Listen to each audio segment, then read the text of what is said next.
तो स्वागत करते हैं आप सभी को मेडिकल सर्जिकल नर्सिंग 1 के क्वेश्चन पेपर लेकर आए हैं, जो कि आप लोगों को पता है कि MSN 1 जो होता है यह आपके पेपर 1 होता है किसी भी स्टेट में GNM के सेकेंड ईयर के एग्जाम में। तो यूपी स्टेट मेडिकल फैकल्टी की तरफ से अभी GNM का फर्स्ट ईयर का एग्जाम हो चुका है, सेकेंड ईयर का अब शुरू है, जिसका फर्स्ट पेपर हम लोग के बीच आ चुका है। हम लोग देखेंगे कि हम कितना पढ़ चुके हैं, कितना नहीं पढ़े हैं, और बताएंगे कि हम जो पढ़ाए हैं उसमें से प्रश्न आता है या नहीं आता है। समझ गए? सीधी सी बात है। कोई यहाँ पे एक स्टूडेंट है, वो यहाँ पे भेजे हैं, समझ गए? 75 नंबर के एग्जाम होते हैं सेकेंड ईयर। बहुत लोगों को फर्स्ट ईयर का पेपर तो बता दिए हैं, क्या आया है नहीं आया है वहां से पता चल गया। सेकेंड ईयर का हम बात करेंगे और देखेंगे कि आपके एग्जाम में कितना ज्यादा हम पढ़ाए हैं, वहां से प्रश्न आए हैं। ठीक है, चलिए शुरू करते हैं। 5 नंबर 15 नंबर के आपके जो है पूछे जाते हैं एग्जाम में ऑब्जेक्टिव्स। तो ये 15 नंबर काफी इंपॉर्टेंट हो जाता है। जो 15 में 12-13 सही कर लेते हैं उनका रिजल्ट अच्छा आ जाता है। समझ गए? चलिए हम लोग शुरू करते हैं। आपके सामने में है, पहला है चुनना है, टिक मारने वाला है, ऑब्जेक्टिव्स MCQ है।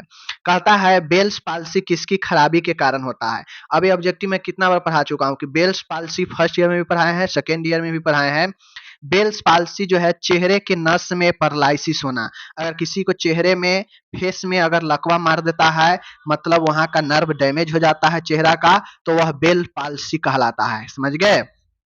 अब यहाँ पे एक और प्रश्न हम आप लोग को पढ़ाए हैं कि हाइपोकॉर्टिको, ठीक है ना, हाइपोकॉर्टिसोलिज्म आमतौर पर किस बीमारी में दिखा जाता है। तो हाइपर, हाइपर मतलब अधिक, और कॉर्टिकोसोल एक हार्मोन होता है जो आपके बहुत ज्यादा रिलीज होने के कारण कुशिंग सिंड्रोम में यह देखने को मिलता है। जब किसी को कुशिंग सिंड्रोम होता है ना, तो उसमें हाइपर कॉर्टिको मतलब जो कॉर्टिको हार्मोन है उसका जो है मात्रा ज्यादा होने लगता है। समझ गए? तो ये कुशिंग में होता है। ओके, अब कहता है वृद्धावस्था के अध्ययन से संबंधित विज्ञान को क्या कहते हैं। तो आपको पता है पेडियाट्रिक्स बच्चे के शिशु रोग के बारे में, ऑर्थोपेडिक में हड्डी के बारे में, पैथोलॉजी के बारे में जो जांच वगैरह होता है उसमें, और जीरियाट्रिक्स जो होता है, जेरियाट्रिक्स जो होता है यह वृद्ध नर्सिंग का जो है रिलेटेड विज्ञान है। तो ऑप्शन नंबर ए सही हो जाएगा। ओके, आगे यहाँ पे देखिएगा, मैं आपको एकदम अच्छे से सब के सब ऑब्जेक्टिव बता दूंगा। यहाँ पे है प्लूरल कैविटी में वायु की उपस्थिति को क्या कहते हैं। अब ये भी पढ़ा चुके हैं कि प्लूरल कैविटी में अगर उसके आउटसाइड, कैविटी के आउटसाइड अगर हवा भरा है फालतू का, तो उसे न्यूमोथेरेक्स कहते हैं। तो न्यूमोथेरेक्स यही होगा, ऑप्शन नंबर डी सही होगा। समझ गए? कहता है बौनापन किसके कमी से होता है। तो आपको ये भी पता है कि ग्रोथ हार्मोन, GH हार्मोन के कमी होने से व्यक्ति में, बच्चा में बौनापन हो जाता है। तो 5 के 5 एकदम शानदार प्रश्न था, आसानी से जवाब देने वाला। कहता है PACU का फुल फॉर्म बताना है।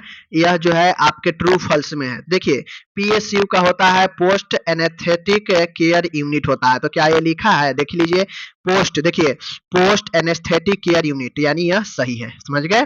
अब यहाँ पे कहता है कि पल्स ऑक्सीमीटर जो होता है, जो इक्विपमेंट होता है पल्स ऑक्सीमीटर, जो ऑक्सीजन सेचुरेशन को जो है जांचने के लिए, ऑक्सीजन लेवल को जांचने के लिए काम में आता है। तो कहता है वह बिना किसी जोखिम को, मतलब नॉन इन्वेंसिव जो है, मतलब बिना कोई आक्रामक का उपयोग करने वाला एक विधि है। तो बिल्कुल सही है, बिल्कुल आसानी तरीका से, ना कोई दर्द होता है ना कोई आक्रमण होता है, आसानी के साथ जो है हम पल्स ऑक्सीमीटर से ऑक्सीजन जांच लेते हैं। तो यह भी सही हो जाएगा। ठीक है, उसके बाद जो है गैर आक्रामक का मतलब होता है कि आक्रामक नहीं है। समझ गए?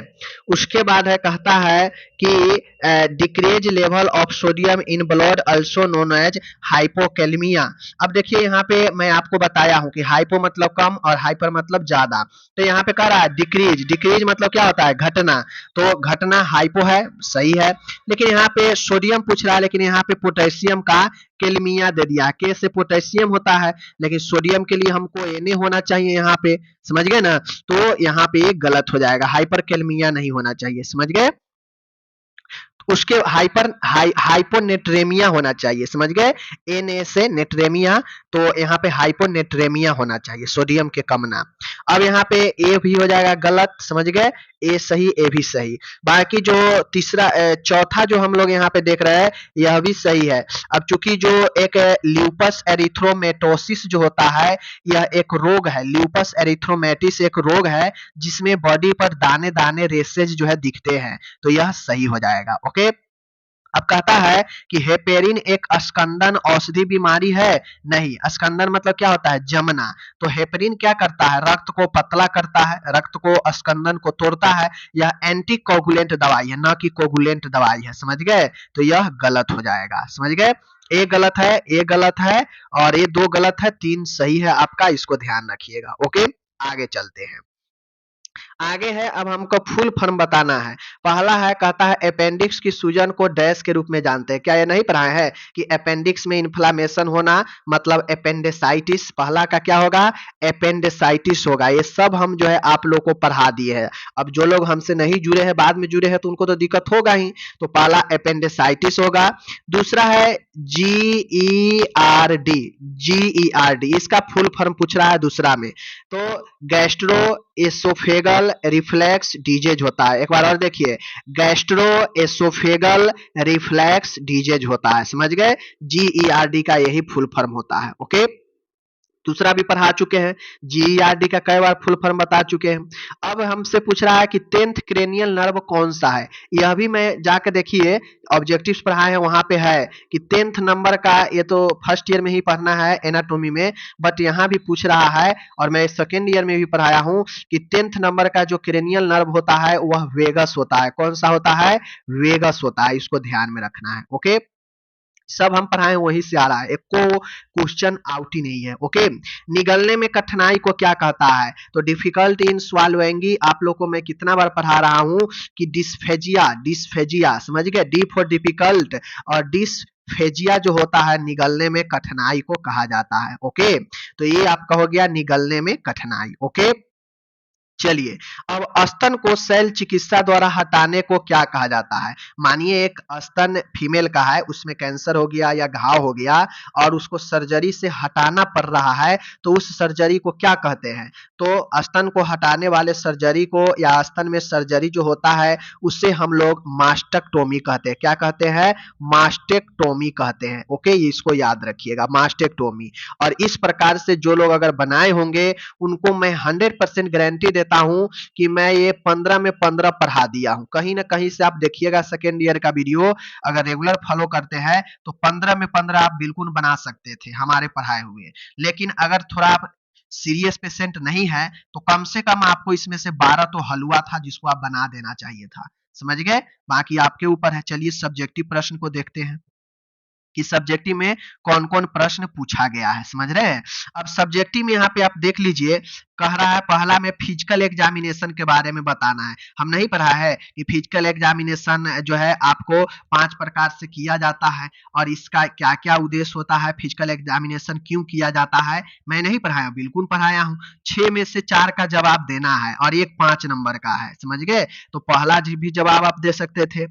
हेमियोस्टेसिस, हेमियोस्टेसिस भी मतलब शरीर का जो वातावरण है वह समान बना रहता है, वही हेमियोस्टेसिस होता है। और इसके बारे में भी जाइए आप चैनल पर देखिएगा, पता चल जाएगा कि होम्योस्टेसिस क्या होता है। हम पढ़ा रखे हैं मेडिकल सर्जिकल नर्सिंग 1 के स्टार्टिंग में ही, समझ गए। तो यह भी पढ़ा दिए थे। स्पीच थेरेपी नहीं पढ़ाया है, जो मैं नहीं पढ़ाऊंगा स्पष्ट कहूंगा कि मैं नहीं पढ़ाया हूं, झूठ बात यहाँ नहीं होता है, समझ रहे हैं। उसके बाद है कंजक्टिवाइटिस, ये भी पढ़ा दिए हैं, बिल्कुल पढ़ाए हैं। कंजक्टिवाइटिस जाकर देखिए MSN 2 में हम पढ़ाए हैं कि नहीं, बिल्कुल पढ़ाए हैं, तो ये भी पढ़ा दिए हैं। हाथ धोने के तकनीक के बारे में लिखना है, स्टेप ऑफ हैंड वॉशिंग, ये भी पढ़ा दिए हैं, जाकर देख लीजिए। लेरेंजाइटिस के बारे में लिखना है, तो हमको तो इसमें से 4 ही लिखना है, समझ गए। और यह और ये जो है ए और ये 4 पढ़ा दिए, 4 लिख देना था, समझ रहे हैं।